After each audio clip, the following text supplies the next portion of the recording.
मुब्रा स्थानाच्या दरम्यान लोकलमधून प्रवास करणारे प्रवासी ट्रॅकवर आणि स्टेशनवर पडले. लोकल एक्सप्रेसला घासले.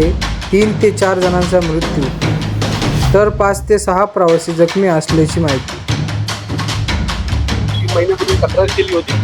तो जो कर्व आहे तो धोकादायक आहे, तिथे एक सिग्नल आहे तो धोकादायक आहे, याची माहिती आमच्या मुलांनी सतत दिली होती.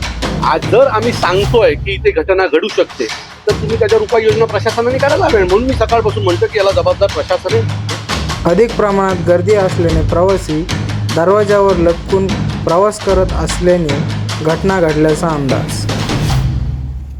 3 महिन्यापूर्वी तक्रार केली होती. तो जो कर्व आहे तो धोकादायक आहे, तिथे एक सिग्नल आहे तो धोकादायक आहे, याची माहिती आमच्या मुलांनी सतत दिली होती. आज जर आम्ही सांगतोय की इथे घटना घडू शकते तर तुम्ही त्याच्यावर उपाययोजना प्रशासनाने करायला हवी. म्हणून मी सकाळपासून म्हणतो की याला जबाबदार प्रशासन आहे आणि प्रशासनामुळेच ही घटना घडलेली आहे. याच लोकांवर कारवाई झाली पाहिजे. रेल्वेची परिस्थिती खूप वाईट आहे.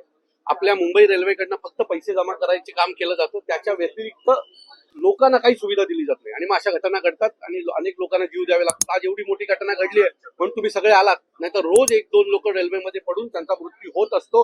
तुम्ही सगळ्यांनी समजून घेतलं पाहिजे की रोज कोणाच्या ना कोणाच्या घरामध्ये अशी घटना घडते, त्यांच्या घरातला माणूस जातो आणि याला जबाबदार रेल्वे आहे. पण लोकांचा नाईलाज आहे, त्यांना रोज कामाला मुंबईला यावं लागतं, नाही तर घर चालणार नाही आणि त्यांच्या त्याच कमजोरीचा फायदा रेल्वे प्रशासन घेते. हे कुठे जाणार, हे रेल्वेला येणारच आहे अशी परिस्थिती आहे. आमच्या ठाणा स्टेशनची कॅपॅसिटी 1 लाख लोकांची नाहीये, पण तिथून 10 लाख लोक प्रवास करतात. म्हणजे 2000 मध्ये जर 2 लाख लोक प्रवास करत असतील तर 2025 मध्ये 10 लाख लोक प्रवास करतात. रेल्वे स्टेशन तेवढंच, प्लॅटफॉर्म तेवढेच, रेल्वेची संख्या तेवढीच, तो उद्याला 8 लाख लोक प्रवास कशी करणार? तर अशाच प्रकारे करणार ना. जोपर्यंत या सगळ्यांची संख्या वाढली जात नाही तोपर्यंत एक तर तुम्ही तिकीट बंद करा, तुम्ही लोकांना ठरवून प्रवास करून द्या, नाहीतर असेच मृत्यू घडत राहणार.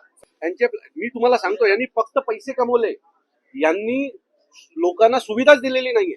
हे ठाणा स्टेशन आहे. तुम्ही जर बदलापूर, अंबरनाथ या भागात गेलात ना, कळवा, मुंब्रा बिमरा, तर तिथली परिस्थिती अजून भयानक आहे. मध्ये आमच्या राजूदादांनी एक फोटो ट्विट केला होता की अख्ख्या प्लॅटफॉर्मवर ट्रेन मधनं चढता पण येत नव्हतं आणि बसता पण येत नव्हतं, फक्त ट्रेन येत जात होत्या आणि लोक अशीच मध्ये उभी होती.